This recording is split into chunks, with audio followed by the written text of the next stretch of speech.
You know, friends, I think there comes a moment in every person's life when for some reason they suddenly need money. Well, your needs grow, you get less and less pocket money from your parents, and it's getting harder and harder to finish the term with straight A's. You get what I mean? Of course, unless you're some damn spoiled daddy's boy with a silver spoon up your ass who, damn it, always— Hey, Meteor Losers, check this out! Yesterday my dad brought me an iPhone from America, and he also, gave me GTA, Criminal Russia, as a gift. Can you believe it? Everyone else will only get it in 6 months, but I can already play it now. So, a dream job and just a job those. Damn, I have to go to that shitty factory again tomorrow. Gotta machine those damn blanks. Petrovich, the bastard, still hasn't paid me back, no advance, and they cut my salary. The boss is an asshole. Are two completely different things. When a child is asked what they want to be when they grow up, they answer something like, a poser, An astronaut? an actress, a policeman. well, little buddy, what do you want to be? I love trains. Oh, what? I'm not joking. As a kid, I really wanted to become a train engineer. I cherished that dream until my teenage years, but life turned out differently. And now I have a diploma in auto mechanics, which is currently serving as a table stand. While I was studying, since no one would take me on as an apprentice at an auto repair shop, I decided to get a job delivering newspapers. Yarik and I. You remember Yarik, right? Damn, man, can you believe it? They don't remember you. Anyway, this nobody and I got jobs at a printing house. He works as a printer, and I was a delivery guy. Looking ahead, his job was no easier than mine, and he didn't get paid anymore either, but let's take it step by step. At the interview, they offered me a choice of which district I would work in, and told me that the correspondence would be delivered the next day. At that time, I lived in an old neighborhood, made up of about 90% Khrushchevkas.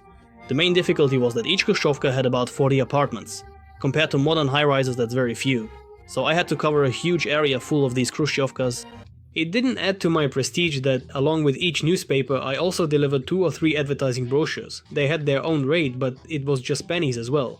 And I didn't have a universal key for the intercom, so I had to call random people and get really creative to convince them to open the door. Let me try to show you how it worked. Yes, hello? The mail has arrived.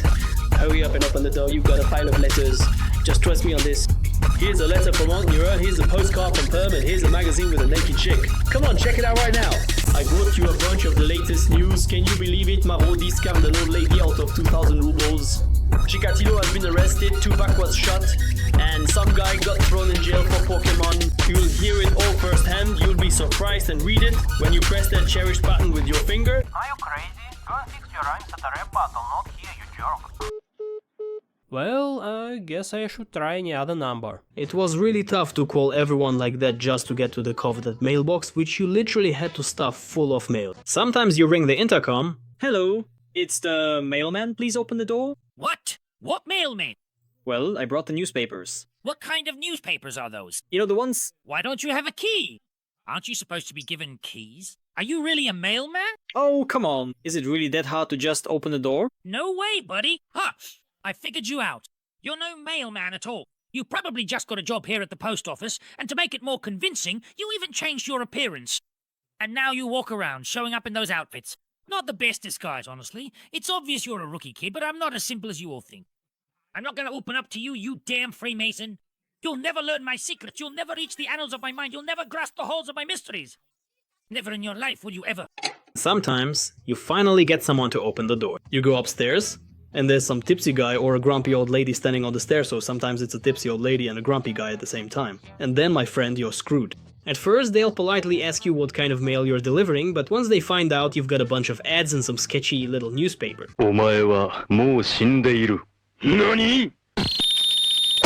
By the way, remember how I mentioned that at the interview they told me there wouldn't be many newspapers? So, the next morning a van shows up and drops off 10 bundles of newspapers and 15 bundles of ads for me.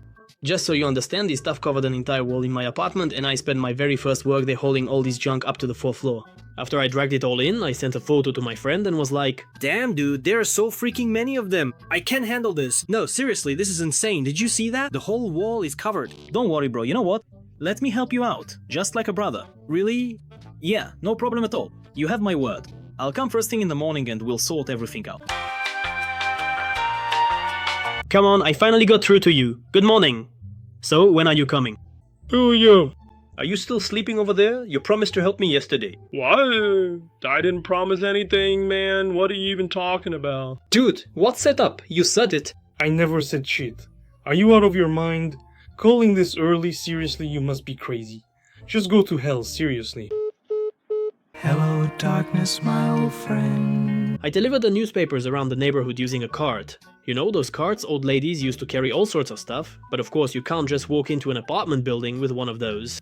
I always left it by the entrance, taking only a small batch of newspapers with me. One time, as I was coming out of another building, some little punk grabbed my cart and tried to run off with it, but he didn't account for how heavy it was, and it toppled right over onto him. So he's there, under the cart, whining. I walk over and his mother comes running out cursing me. I barely got away. In the next courtyard, people were walking their dogs. I thought, nothing out of the ordinary. I left the cart by the entrance, and when I came back, I saw that some dog had peed on the newspapers at the very bottom. Well, great, perfect. And on top of holding the cart over the curbs, I banged up my legs badly. At the end of the day, I just had a couple more courtyards left to cover when suddenly I spotted some of my classmates in one of them carelessly enjoying their summer munching on chips. Well, great, I thought. Their moms and dads probably just gave them money, while I have to work for mine.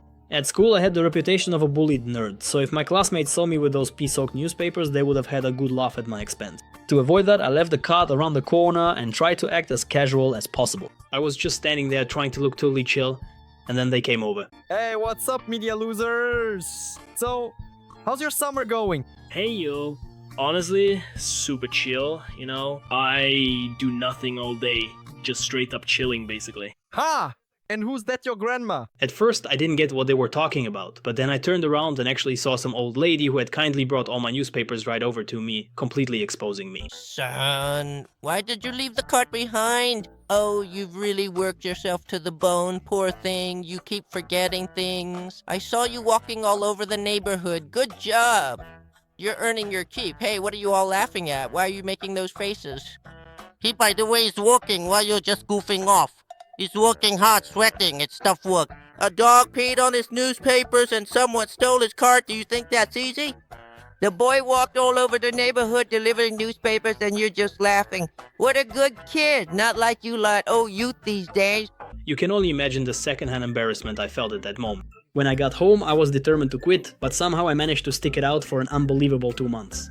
By the way, they paid me something like 8,000 rubles. For that kind of work, it was basically nothing. Yeah, that was my very first job. After that, I worked as a janitor in a courtyard full of rich people with expensive cars. God forbid you scratched one, you might as well go sell a kidney. I worked as a car washer, a sales consultant, and auto mechanics even cleaned garbage chutes in a student dorm using, get this, a fire hose. If you want to know more about all these, then like and subscribe. I'll make a second part where I'll talk in more detail about my other jobs and where I work now. Yes, don't be surprised. Making cartoons on YouTube is far from my only craft. Well, that's all for now. See you in the next video.